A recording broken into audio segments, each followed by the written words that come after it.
Et toi, Riyad, de ton côté, comment ça s'est passé? Alors nous, c'était un effet radicalement opposé de ce Oui. qu'effectivement le groupe Bayard avait vécu, puisque on s'est mobilisé totalement dès le premier soir. Et puis on a relancé notre activité, mais consacrée pas dans le linge de maison de luxe, mais était plutôt orientée vers la fabrication de surblouses et de masques. Et on a fait un pari et un challenge, c'est de pouvoir essayer d'être hyper actif et efficace dans des délais les plus rapides possibles. Donc monter de toutes pièces des ateliers au sein des usines que nous avons, mais surtout aussi monter un site de production entier de zéro en un délai record pour pouvoir augmenter cette capacité de production et répondre aux vrais besoins à partir donc de la mi-mars. Parce que toi, donc, tu es à la tête du groupe RKF et vous, votre métier de base, c'est surtout le luxe.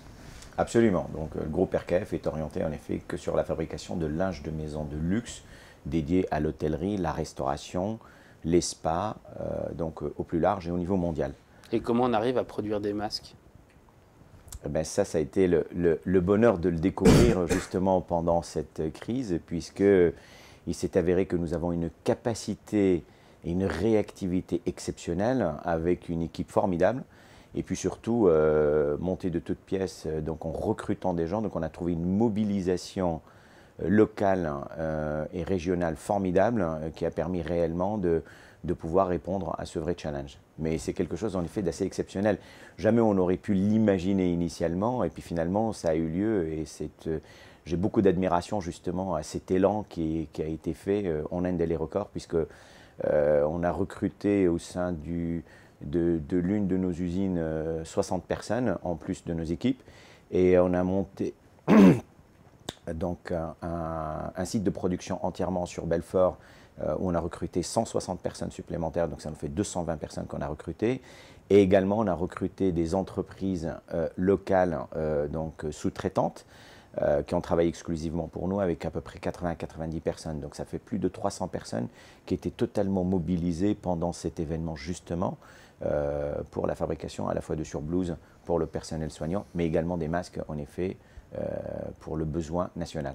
Je crois qu'effectivement la situation dans laquelle on est passé, la réactivité surtout, en tout cas qu'on a réussi à mener, elle était tout à fait significative, mais comme elle l'a signalé, naturellement, le constat, il est tout à fait évident. Hein. Donc, le retour aux habitudes classiques ont montré, ou ont démontré en tout cas ces dernières semaines, je dirais c'est malheureux de retrouver ça finalement, alors que si je prends le tableau depuis le début de la crise, on a compris notre dépendance avec les produits d'importation et avec les pays comme la Chine en l'occurrence, non pas que pour les masques, mais pour énormément de produits en l'occurrence. Et on a trouvé effectivement cet élan national avec pour dire eh ben, c'est le moment qu'on va nationaliser, qu'on va relocaliser et puis qu'on va trouver effectivement la possibilité de reproduire en France. C'était génial, bien évidemment. On s'est dit waouh, c'est extraordinaire. Et donc l'État en premier qui a dit nous serons en mesure de et on peut et ainsi de suite. On a réussi à le prouver. Donc en tout cas la filière textile a su prouver son engagement. Cet élan qui a été vraiment national et à tous les niveaux, l'ensemble des entreprises, en tout cas une grande majorité, se sont lancées effectivement dans ce vrai challenge. Ils ont réussi à répondre par rapport à ce vrai besoin national. Ça a été très appréciable et remarquable. Dès qu'on a eu la date du 11, ben, on parlait donc mi-avril pour le déconfinement pour le 11. Tout le monde s'est mobilisé et les collectivités les premiers pour dire oui, on va fournir des masques effectivement à la population. Ça a été aussi formidable, il y avait un vrai challenge. Bien que à ce moment-là, on a constaté certaines régions, ou même au niveau politique, hein, enfin, je dirais, ou même des collectivités en tout cas, à s'engager à aller acheter en effet par ailleurs.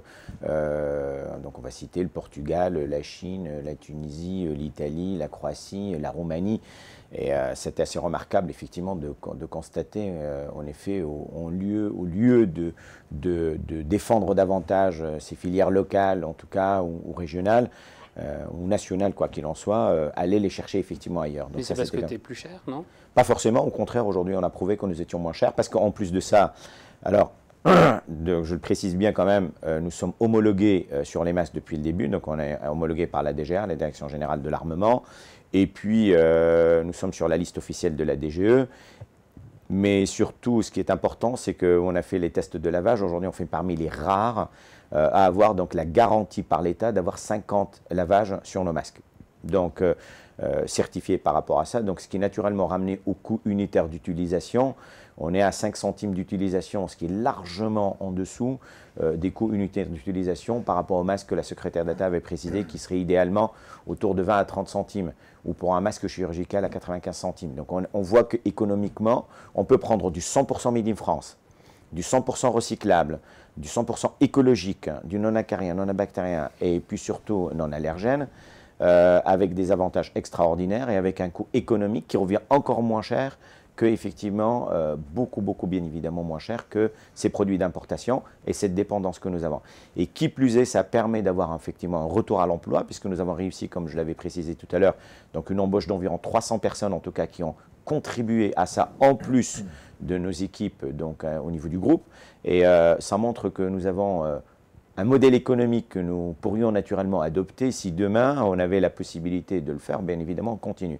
Ce qui est regrettable, c'est comme elle l'avait précisé en effet, qu'on a retrouvé le retour à ses habitudes traditionnelles, hein, puisqu'on est reparti de nouveau sur les produits d'importation, sur le prix économique, qui on regarde bien finalement l'écart, il est tellement symbolique, voire il est inexistant, voire même plus cher, parce que n'oublions pas une chose quand même, donc c'est dans ce modèle-là, quand vous injectez dans l'économie, que ce soit locale ou régionale ou nationale, et là, je pense que M. Pierre-Arnaud Rollin peut nous préciser davantage un certain nombre d'éléments ou de valeurs chiffrées, quand on regarde bien l'impact de l'emploi et les cotisations que nous avons qui rentrent dans le circuit économique, l'impact, il est absolument extraordinaire. Sauf que ça, on a oublié, et je vais en citer des exemples. Hein. Vous prenez un masque à moins de 3 € ici, mais à 10 centimes de moins ou 15 centimes de moins du Portugal, par exemple, et pour des millions de masques, je prends l'exemple là, finalement, ben, vous avez, au lieu d'avoir 300 ou 400 ou 500 personnes qui y travaillent pendant 6 mois pour les fournir, eh ben non, eh ben on va les donner tout ce budget de plusieurs millions d'euros au Portugal ou en Roumanie, admettons. Donc on n'a aucun impact. Mais surtout que quand on regarde bien ce masque, en réalité, il reviendra beaucoup moins cher puisqu'on aurait injecté dans l'économie, et là c'est vraiment au niveau social mais économique avec toutes les cotisations, un impact incroyable, mais ça malheureusement on ne va pas plus loin dans la démarche que uniquement un coût, et on raisonne de quelques centimes. Donc c'est d'une absurdité phénoménale des fois, et c'est absolument remarquable, et c'est regrettable justement qu'on se retrouve des fois dans des situations telles que celle-ci. Alors pour dire, et là je continue juste pour les stocks, on a travaillé effectivement que vraiment en tenant compte d'un planning de production par rapport à des besoins. On a essayé d'éviter des stocks, nous étions contraints de le faire bien évidemment, parce que quand vous arrivez au début, il faut sécuriser le tout, il faut sécuriser donc toutes les matières premières et à tous les niveaux. Vous avez un fabricant d'élastique par exemple, il va vous dire, écoutez, moi si je vous fabrique d'élastique, il faut attendre 6 semaines, donc où vous prenez tout, donc vous avancez de la trésorerie, vous avancez beaucoup de choses pour pouvoir effectivement fournir vos masques, parce qu'avoir un masque et sans avoir d'élastique, ça va être problématique quand même naturellement.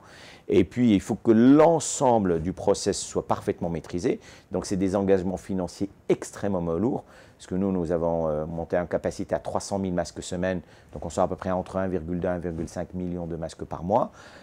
Donc on est sur des volumes quand même qui sont extrêmement significatifs, importants, et c'est des engagements financiers très lourds de l'ensemble du process lui-même, mais également le coût de la main-d'œuvre. Donc vous imaginez l'impact que ça peut avoir aussi, mais cet impact-là, son retour au niveau de fait d'avoir injecté ces montants aujourd'hui au niveau de l'économie locale par exemple, c'est absolument incroyable. Donc on a le bénéfice en tout cas, ou l'avantage d'avoir contribué totalement et positivement dans ce vrai challenge, dans cet élan, mais je trouve que c'est extrêmement regrettable que ça soit arrêté à un instant T, c'est-à-dire la date du 11, elle a été annoncée, il y a eu les dernières commandes qui ont été finies juste après le 11, et après finalement on se retrouve comme si ne rien n'était, on est reparti effectivement à un process habituel, classique d'approvisionnement et d'importation comme d'habitude. Je crois qu'on est d'accord sur une chose en effet qui était un vrai constat entre le discours du mi-avril, le discours du mi-mars et le discours d'hier soir. On a vu effectivement un sacré changement dans le discours. On parlait de vacances, on parlait aujourd'hui de travail. Hier soir, on n'a pas été cité le mot vacances, pas une seule fois. On a parlé de travail, on a parlé de se reconstruire, on a parlé effectivement de ce qui va arriver. Il a parlé au début du discours qu'il n'y aurait pas un seul dépôt de bilan, qu'il n'y aurait pas un seul licenciement. Hier soir, il a parlé de « il faut qu'on réduise au maximum le nombre de licenciements en accord avec les syndicats ». Il n'a pas parlé de dépôt de bilan encore. Et il a dit hier soir, il l'a redit, parce que je l'ai réécouté encore le discours ce matin, il a dit il va y avoir beaucoup de dépôts de bilan, il faut qu'on essaie de réduire le nombre au maximum. Donc, ça veut dire que c'est la réalité économique qui aujourd'hui passe au-dessus et il faut en être conscient. Si on fait abstraction à ça, ça n'a pas de sens. Par contre, c'est comment ensemble tous réunis. Et quand on a effectivement, quand vous avez les chefs d'entreprise, vous avez ce challenge, cet engouement et cette option qui aujourd'hui se présente à nous, qui est extrêmement significative, et qu'on a des leviers sur quoi nous sommes capables d'agir, c'est une vraie opportunité aujourd'hui, en tout cas pour les politiques que nous avons, pour sortir encore tête haute de la France. Si on applique ça, ça sera aussi à l'échelle européenne. Mais en tout cas, il est certain, et la volonté que nous devons tous avoir, et ce n'est pas que des paroles, si on veut avoir moins de dépendance et plus de pragmatisme, il faut prendre vraiment les bonnes décisions.